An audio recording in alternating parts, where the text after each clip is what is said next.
Assalamualaikum warahmatullahi wabarakatuh. Waalaikumsalam warahmatullahi wabarakatuh. Bismillah, alhamdulillah, salatu wassalamu ala rasulillah Sayyidina wa habibina wa syafi'ana wa maulana Muhammadin Sallallahu alaihi wasallam. Miftahi babi rahmatillah Adada ma fi ilmillahi salatan wa salaman daimaini bidawami mulkillah wa ala alihi wa sahbihi wa mawalah wa la hawla wa la quwata illa billah amma ba'du.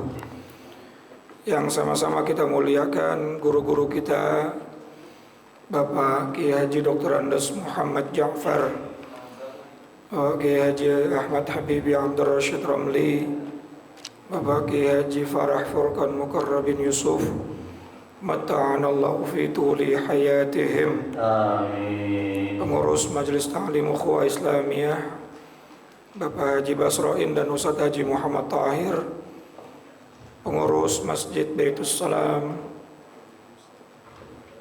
Darussalam, Bapak Haji Ian, Bapak Haji Ayat, dan para pengurusnya yang lain, dan seluruh para jamaah sekalian yang hadir tanpa terkecuali.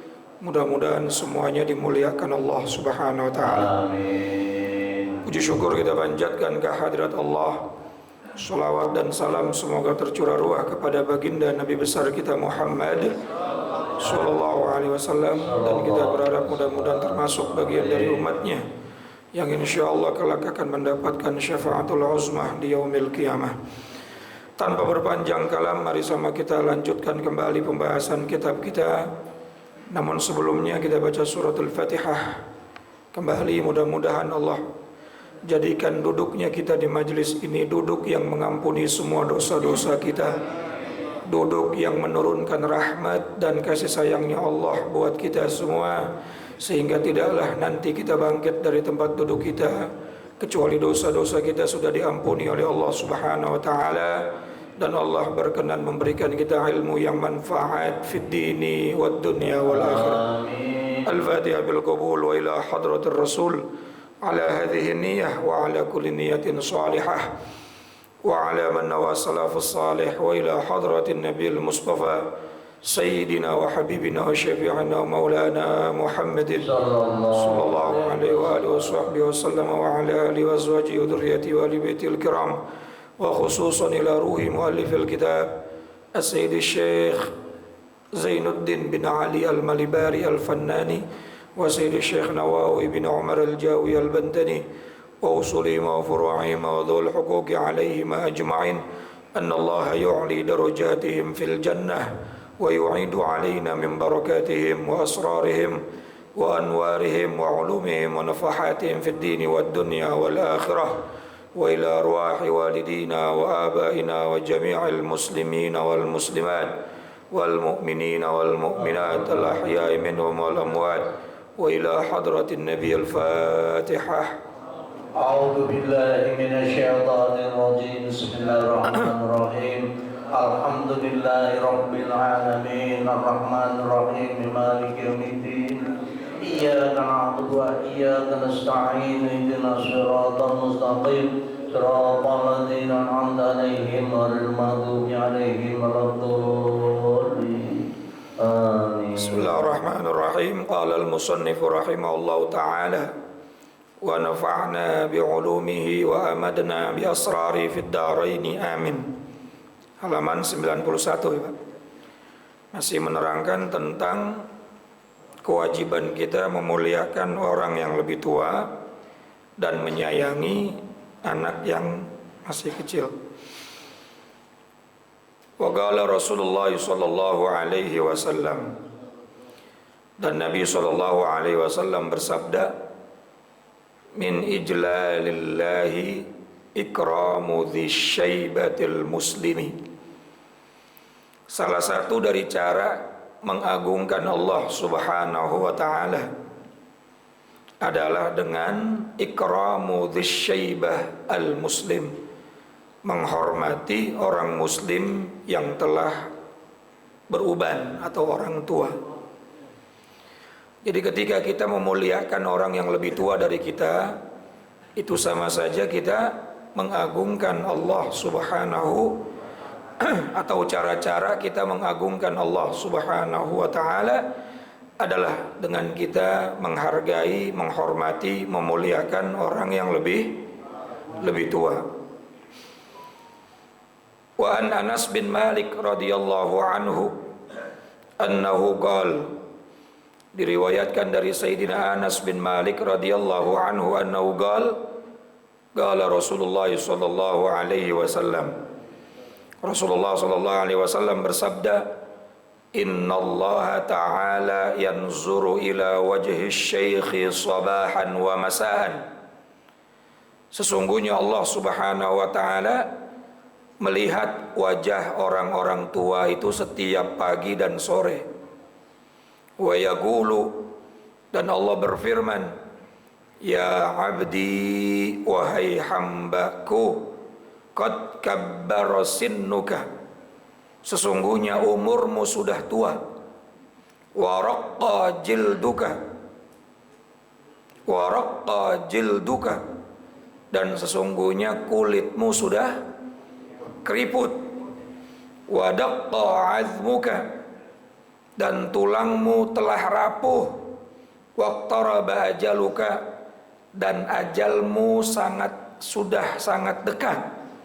Wahana kudumuka ilayya, wahana kudumuka ilayya,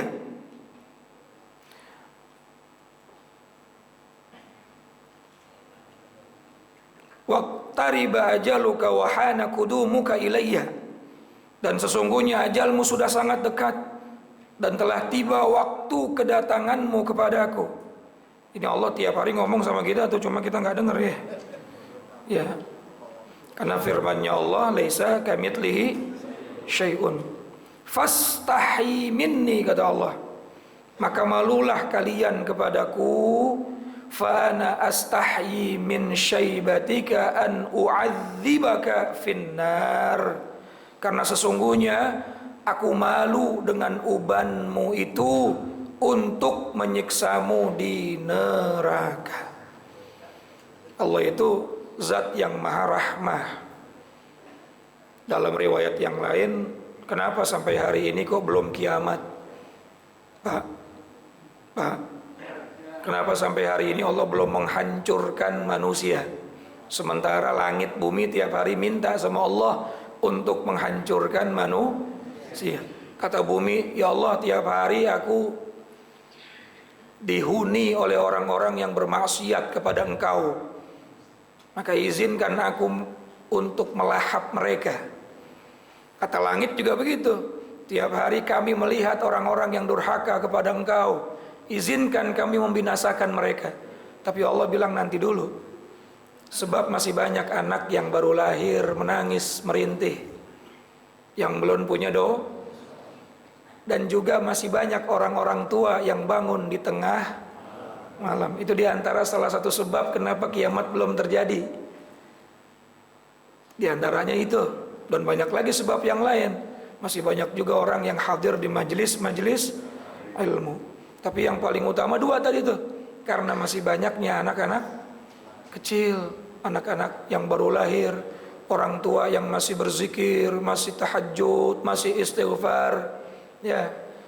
Wabil asharihum yastaghfirun, di waktu-waktu sahur mereka bangun bukan buat nonton bola, bukan, tapi wudu, kemudian tahajud, lalu istighfar. Akhirnya Allah malu tuh untuk menyiksa mereka di yaumil kiamah. Ini kemuliaan orang tua, Masya Allah. Jadi Allah itu melalui para malaikatnya, bahkan juga ada riwayat malaikat Israel bulak-balik datang ke wajah setiap manusia sehari nggak kurang dari 70 kali, Pak. Udah waktunya belum nih? Balik lagi, ternyata belum. Datang lagi, udah waktunya belum? Ternyata belum. 70 kali. Ditandain sama malaikat Israel 70 kali, Pak. Kita ditandain sama debt collector aja udah gemeteran ya rumahnya. Sekali doang padahal 70 kali malaikat Israel datang sama kita. Ya, sambil menunggu ajal kita. Nah, Allah mengatakan telah lanjut usia kamu, telah keriput kulit kamu, telah lemah tulang kamu, dan telah dekat ajal kamu. Ya, maka malulah kepada aku, kata Allah. Pak, kita disuruh pernah kita bahas al-haya'u minal iman. Malu itu sebagian dari iman, bukan malu-maluin, bukan. Tapi malu melakukan apa yang Allah larang, dari apa yang telah Allah berikan kepada kita, kepala kita, badan kita, tangan kita, hati kita, perut kita, kemaluan kita, sampai ke kaki kita. Jangan sampai melakukan sesuatu yang dilarang oleh Allah. Itu maksudnya. Maka ketika dia malu melakukan apapun yang Allah larang, maka dia masuk dalam kategori al-haya minal iman. Mau ngomongin orang malu, mau memandang rendah orang lain karena Allah tahu hati kita, malu. Mau berbuat maksiat, malu. Ibrahim bin Adham pernah didatangi oleh muridnya, wahai guru, saya ahli maksiat, tapi alhamdulillah sekarang saya dapat hidayah. Tapi kadang-kadang kangen juga pengen maksiat lagi. Rada PA juga nih bocah. Kira-kira kalau saya balik lagi maksiat boleh apa kagak? Saya mau minum khamr, saya pengen judi, saya pengen zina. Kira-kira boleh apa enggak? Ibrahim bin Adham bilang boleh. Silahkan. Tapi kamu lakukan di mana Allah tidak melihat kamu. Silahkan kamu lakukan maksiatmu, tapi di tempat di mana Allah tidak lihat kamu, supaya kamu nggak malu sama Allah. Oh begitu ya? Oke. Akhirnya dia mau maksiat dalam kamar, dia mikir Allah juga tahu di sini. Mau masuk lemari juga Allah tahu. Mau dia bangun benteng yang paling kokoh juga Allah tahu. Mau di dalam tanah juga Allah tahu. Akhirnya ini nasihatnya ringan, ternyata menyentuh ke dalam hati. Lalu kemanapun dia berada, dia malu untuk bermaksiat kepada itu yang disebut al-haya minal iman. Bukan jadi imam pak, malu saya malu. Bukan. Ayo pak ikut ngaji, malu saya. Bukan itu. Yang dimaksudkan malu sebagian dari iman adalah malu melakukan maksiat kepada Allah. Sebagaimana Allah katakan ini dalam hadis qudsi yang diriwayatkan oleh Anas bin Malik, wahai para orang tua yang sudah sepuh, yang sudah keriput, yang sudah lemah, malulah kepadaku, kata Allah. Karena nanti aku akan malu untuk menyiksamu karena ubanmu. Masyaallah jamaah yang dirahmati dan dimuliakan Allah. Kalau memang kita udah beruban, sudah lanjut usia, sudah tua, lalu kita mengusahakan diri kita untuk ibadah, untuk taat dan menjauhkan maksiat, pasti Allah jauhkan kita dari neraka, Pak. Pasti, Pak. Karena Allah tuh malu untuk menyiksa hambanya, apalagi yang sudah betul nggak kira-kira? Kita aja kan walaupun tuh orang tua salah, berani nggak kita gentak, Pak? Kenapa? Karena kita punya rahmah, punya sifat kasih. Itu sifat rahmat kasih sayangnya manusia nggak ada 0,00 sekian persennya dari rahmatnya Allah Subhanahu wa ta'ala.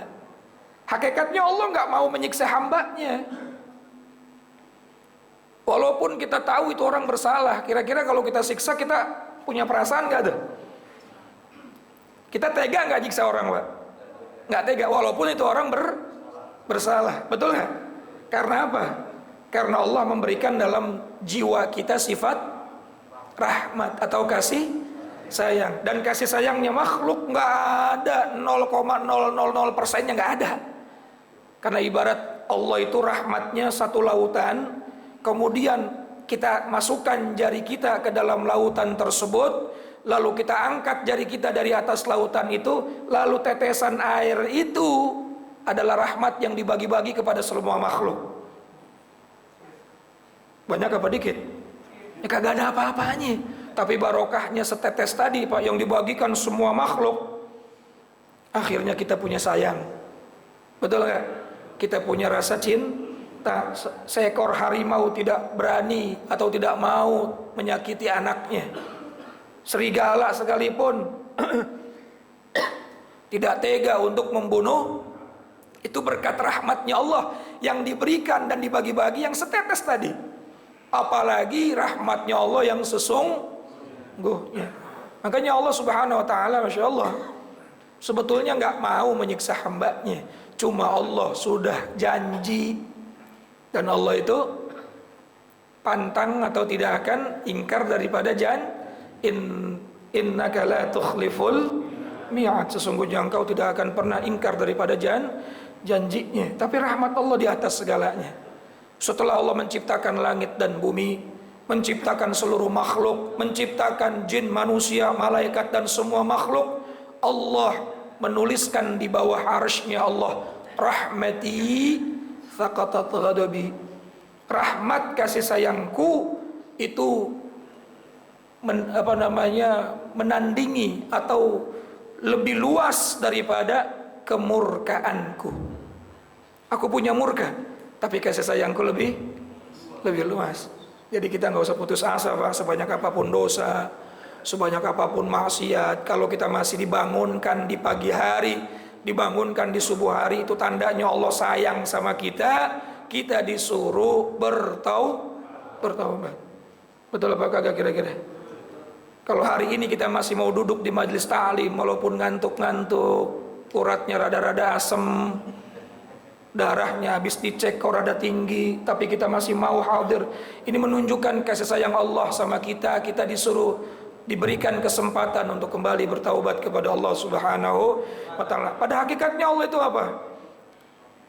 Aku sesungguhnya malu, fa ana astahyi, aku sesungguhnya malu min syaibatik, untuk menyiksamu karena ketuaanmu, karena kelemahanmu, karena kerapuhanmu. Makanya malulah kepada aku, kata Allah Subhanahu wa ta'ala. Cuma yang luar biasanya, umat Nabi Muhammad itu kalau sudah memasuki usia 70 tahun, 80 tahun, lalu dia udah nggak sanggup lagi untuk melaksanakan ibadah. Allah berfirman dalam Al-Quran, falahum ajrun ghairu mamnun, laqad khalaqnal insana fi ahsani taqwim, thumma radadnahu asfala. Sesungguhnya Allah Subhanahu wa ta'ala menciptakan kita dengan rupa, dengan anatomi tubuh yang sempurna, yang kuat, yang gagah perkasa. Artinya kita masih muda, mau ngapa-ngapain aja bisa, betul. Tarawih 20 rakaat dihajar, 23 dihajar, kurang tahajud lagi. Baca Quran sejuz kurang 2 juz, 3 juz kurang 4 juz. Sama kayak bapak-bapak semua di sini. Iya. Ngaji dari ba'da subuh sampai malam 3-4 Masya Allah. Fi ahsani taqwim. Kerja dunia pun sama begitu. Ini maknanya fi ahsani taqwim. Thumma radadnahu asfala. Kemudian nanti Allah bakal ciptakan kita di posisi serendah-rendahnya. Mata udah gak bisa lihat lagi, walaupun masih ada. Mulut udah kagak bisa ngomong lagi, walaupun masih ada. Gigi udah kagak bisa ngunyah, rendang lagi, nyangkut deh.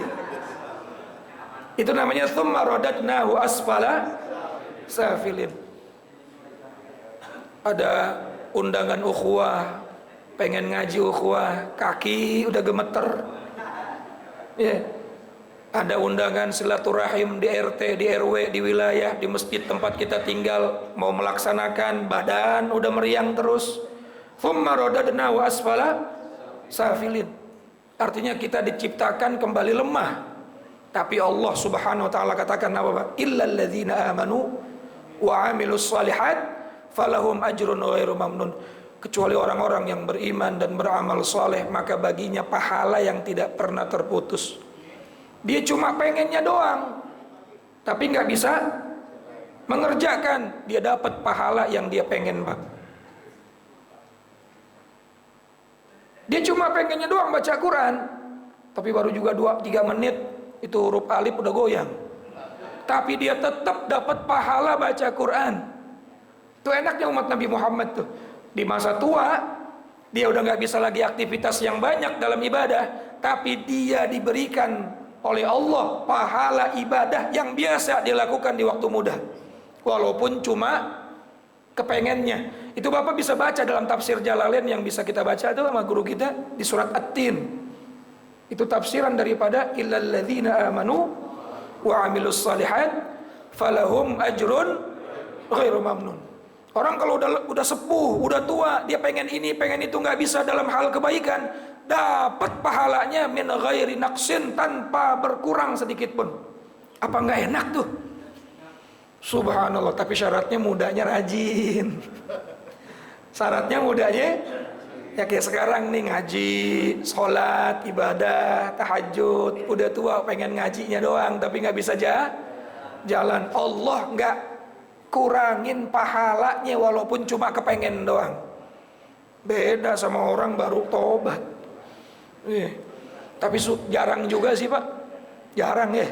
Kalau mudanya jarang ngaji, jarang ibadah, tuanya ya 1001. Yang kepengen ngaji ya 1001. Biasanya kan segala sesuatu yang kita cintai, yang kita sudah biasa laksanakan, kalau nggak dikerjain kita kayak ada apa gitu, yang kurang gitu ya. Makanya orang yang waktu mudanya rajin, ibadahnya rajin, amal solehnya banyak, maka pada saat dia sudah memasuki usia tua, Allah Subhanahu wa ta'ala tidak menghilangkan pahalanya sedikit pun. Apa yang sudah menjadi aktivitas hari-harinya dia terus dapat pahala seperti apa yang dia kerjakan waktu masih enak apa enggak Pak? Enak apa enggak? Inilah salah satu kenapa alasannya orang tua wajib harus kita hormati. Walaupun dia udah enggak melaksanakan ibadah seperti anak muda, pahalanya tetap dapat. Apalagi itu orang tua soleh, apalagi itu orang tua seorang guru, ustadz, kiai, apalagi itu orang tua kandung kita Masya Allah. Wahukia, dan dihikayatkan, anna Aliyan, sesungguhnya Sayyidina Ali, kana yadhabu ilal jama'at, pada saat itu Sayyidina Ali tergesa-gesa untuk pergi melaksanakan berjamaah li salatil fajri, salat fajar, salat subuh sama salat fajar eta keneh. Ada yang suka tanya soalnya, Ustaz, sholat sunnah fajar itu dilakukannya sebelum subuh apa sebelum azan? Kalau belum azan belum fajar namanya. Betul apa enggak? Fajar itu menunjukkan sudah masuk waktu subuh, tandanya terbit fajar, makanya sholatnya disebutnya sholat fajar. Paham ya? Jadi sholat subuh ya sholat fajar, sholat sunnah subuh atau sholat sunnah fajar itu juga orangnya. Ya, rakaataini qoblal fajri khairum minad dunya wa ma fiha, atau rakaataini fil fajri khairum minad dunya wa ma fiha. Ya udah, itu namanya sholat sunnah subuh, sholat sunnah fajar, itu sama-sama juga orangnya. Nah, Sayyidina Ali kepengen nih, Pak, buru-buru ingin melaksanakan sholat berjamaah, sholat subuh. Kenapa? Karena di antara pahala yang paling besar dari semua pahala sholat berjamaah adalah sholat subuh. Kalau sholat subuh pahalanya sama seperti Bapak tahajud semalam suntuk. Tahajud, bukan tahajud ya, apa namanya, sholat malam semalam suntuk. Malam itu kan ba'dal maghrib sampai fajar. Dari habis maghrib sampai fajar. Bapak sholat dari habis maghrib nggak berhenti. Pernah? Habis maghrib sholat awabin, terus sholat isya, qobliyah isya dulu, terus isya, terus ba'diyah isya, terus sholat, terus sampai subuh. Pernah? Tarawih aja nyari yang cepat sekarang. Bahkan lagi yang laku yang 11 kan. Masya Allah, jamaah yang dirahmati Allah. Nah, pahala berjamaah subuh sama seperti sholat malam semalam suntuk. Nah, kalau sholat isya pahalanya sama seperti sholat malam setengah malam. Sholat malam setengah malam. Tapi kalau sholat subuh semalam suntuk. Tambah lagi habis subuh dia nggak beranjak dari tempat duduknya sampai isyraq. Apa isyraq? Terbit matahari. Dengan dia i'tikaf kah? Apa dia baca Quran, apa dia zikir, apa taklim model kayak begini sampai terbit matahari. maka dia sama seperti mendapatkan pahala haji dan umrah yang sempurna. Sempurna 3 kali Nabi bilang, tammatan, tammatan, tammatan, sempurna. Kita berangkat haji belum tentu sempurna, Pak. Kadang manasiknya aja kadang-kadang masih berantakan. Tapi Bapak habis sholat subuh cicing, diem di tempatnya. Tat mau baca Quran, goyang semua hurufnya, masih ngantuk. Zikir yang lain, zikir juga udah capek deh. Udah i'tikaf aja niatnya. Kalau niat i'tikaf kan nggak ngapa-ngapain juga dapat pahala, betul. Sampai dia terbit waktu isyraq. Maka dia mendapatkan pahala haji dan umroh yang tiap hari kita dapat pahala haji dan umroh sempurna tuh. Sama kayak orang habis ukhuwah Islamiyah. Ya, habis subuh baca ratib, habis ratib ngaji sampai bukan cuma isyraq, duha ini Pak udah. Ya nongol mataharinya udah. Karena kalau dibilang isyraq itu cuma dari subuh sampai terbit matahari. Terbit matahari dari subuh ke terbit matahari itu cuma 1 jam kurang lebih. 55 menit. 1 jam kurang 5 menit. Betul nggak? Sekarang udah berapa jam? Udah bukan haji dan umroh itu. Udah pahalanya lebih dari itu, insya Allah. Luber-luber insya Allah. Nah makanya Sayyidina Ali musri'an, dia betul-betul tergesa-gesa untuk mendapatkan pahala sholat berjamaah subuh. Falaqiya syaikhan fit tariq, lalu dia bertemu dengan seorang laki-laki yang sudah tua renta di tengah jalan. Yamshi qudamahu 'ala sakinah, yang berjalan dengan kakinya, yang berjalan ala qudamahu di depannya as-sakinah dengan tenang. Udah jalan pelan tuh orang tua. Ya. Wal wiqari fi sukakit tariq, dan pelan-pelan serta tenang di lorong jalan. Ya, mungkin antar rumah sama rumah ada lorong. Kalau mau disalip pasti nyakitin tuh. Tapi ini masalahnya mau sholat subuh. Pelan banget nih orang tua jalannya. Maka apa yang terjadi? Fama marra aliyan takriman lahu wa ta'ziman li syaibatih. Sayyidina Ali tidak mau mendahului orang tua itu karena memuliakan dan menghormati syaibatih, ubannya. Karena beruban. Pasti orang udah beruban itu udah tua. Zaman dulu mungkin udah tua, kalau sekarang kagak. Anak 35 tahun udah tua, udah beruban, banyak pikiran. Iya. Banyak pikiran, cicilan banyak, apalagi udah kawin dah. Tapi kalau udah beruban berarti udah tua tuh. Karena dia udah tua, Sayyidina Ali nggak berani mendahului, takriman wa ta'ziman, menghormati ketuaannya. Hatta hana waktu tulu'i syamsi, sampai waktu keluarnya matahari hampir tiba. Jalan pelan-pelan sampai akhirnya syuruk itu hampir tiba. Falamma dana syaikhu min babil masjidi, ketika si orang tua tadi sampai mendekati pintu masjid, lam yadkhul fihi, tuh orang tua kagak masuk mungkin dalam hati saya, mungkin suwe doang, udah pelan-pelan dia lewat baik ke masjid. Fa'alima Aliyun, lalu Sayyidina Ali mengetahui annahu minan nasara, ternyata itu orang tua dari orang Nasrani. Fadakhalal masjid, kemudian Sayyidina Ali masuk ke dalam masjid. Fawajada Rasulullah sallallahu alaihi wasallam fir ruku', dan beliau masih mendapati Rasulullah sallallahu alaihi wasallam dalam keadaan masih ruku'. Falamma faragha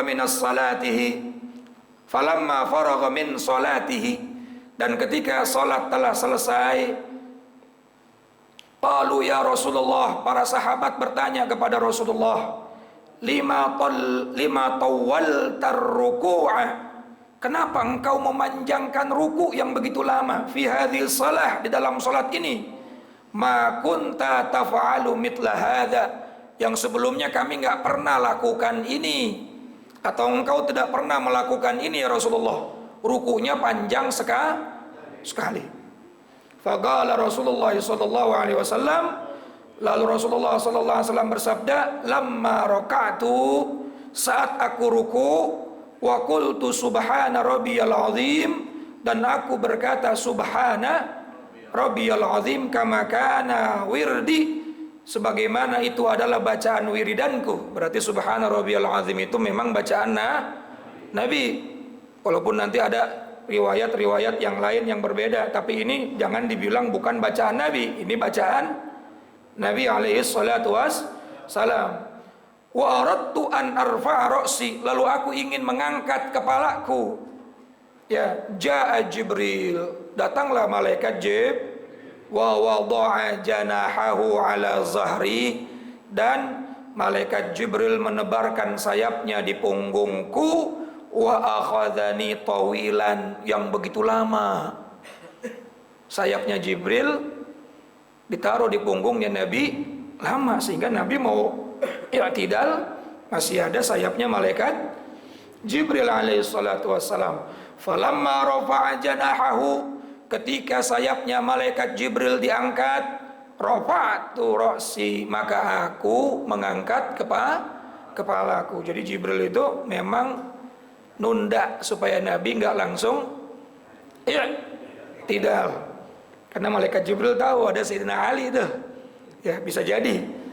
Maka pada saat malaikat Jibril sedang angkat sayapnya, baru tuh Rasulullah i'tidal, sami'a Allahu liman. Faqalu lima fa'ala hadza, lalu para sahabat bertanya lagi, kenapa itu terjadi ya Rasulullah? Jibril sampai datang menahan punggungmu sampai engkau begitu lama ruku. Faqala, lalu Nabi menjawab, ma sa'altuhu an dzalik, aku nggak nanyain itu, kalau nanya batal berarti. Paham nggak? Ini sahabat juga ada aja lagi pakai nanya, ya Rasul, itu malaikat Jibril nahan punggung begitu lama, ada apa ya? Ya saya nggak nanya, lo lagi sholat. Betul apa kagak?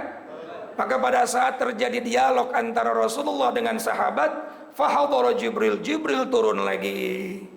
Wa qala ya Muhammad, lalu Jibril berkata, wahai Muhammad, inna aliyan kana yasta'jil lil jamaah, sesungguhnya Sayyidina Ali dia buru-buru ingin melaksanakan sholat berjamaah. Falaqiya syaikhan nasraniyan, lalu dia bertemu dengan seorang tua dari agama Nasrani fit tariqi, di dalam perjalanannya. Walam ya'lam annahu nasraniyun, dan dia nggak tahu bahwa sesungguhnya orang tua tersebut adalah orang Nasrani. Fa akramahu, lalu dia memuliakan orang tua tersebut, li ajli syaibatihi, karena tuanya, karena ubannya. Wa ma marra alaihi, dan dia nggak berani ngeduluin. Saya mau tanya Pak, di antara semua para sahabat, Sayyidina Ali mulia apa enggak? Bahkan beliau termasuk apa? Ahlul bait. Ahlul bait itu keluarga Nabi, karena beliau sepupu Nabi sekaligus menantu Nabi.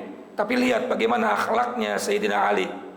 Tuh orang tua belum jelas siapanya, tapi beliau luar biasa apa enggak kira-kira?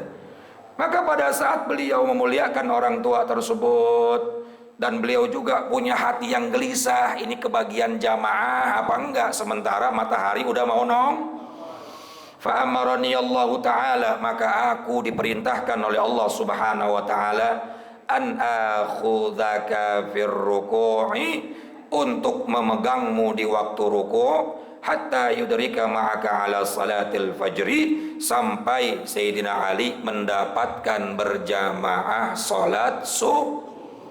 Masya Allah, barokahnya dia muliain orang tua. Wa amarallahu ta'ala Mikail, dan Allah Subhanahu wa ta'ala memerintahkan malaikat Mikail ayyakhadha syamsa, untuk menahan matahari, bijanahihi, dengan sayapnya, hatta la tattalu'a bi hurmati Ali radhiyallahu anhu, sampai dia tidak terbit sebelum Ali mendapatkan sholat 2 malaikat besar turun, dikerahkan oleh Allah. Barokah orang yang muliain orang. Padahal Sayyidina Ali nggak tahu tuh orang tua muslim, soleh, apa orang tua non-mus. Tapi beliau cuma Nabi ngajarin hormatin orang tua karena udah tua, udah ubanan, dihormatin. Lalu dimuliakan oleh Allah. Jibril sampai turun, Mikail sampai turun. Sehingga itu lama tuh waktu syuruknya lama. Waktu terbit mataharinya lama. Dan Rasulullah juga lama rukuknya. Sehingga Sayyidina Ali datang menyebut Alhamdulillah masih dapat sholat berjamaah. Padahal nungguin ente doang gitu. Lalu Nabi mengganti dengan Sami'allahu liman hamidah. Ini semua ceritanya atau sejarahnya, riwayatnya Sayyidina Ali yang begitu memuliakan orang tua. Maka siapa orang yang memuliakan orang tua, bagaimanapun latar belakangnya, tapi kita memuliakan dia karena tuanya dan karena perintah Rasulullah, maka Allah akan memuliakan kita karena kita memuliakan orang yang dimuliakan oleh Allah. Insya Allah kita lanjutkan lagi minggu yang akan datang. Semoga sehat, afiat, panjang umur. Bertemu lagi di kesempatan berikutnya. Wallahul muwaffiq ila aqwamit thoriq. Assalamualaikum warahmatullahi wabarakatuh. Waalaikumsalam.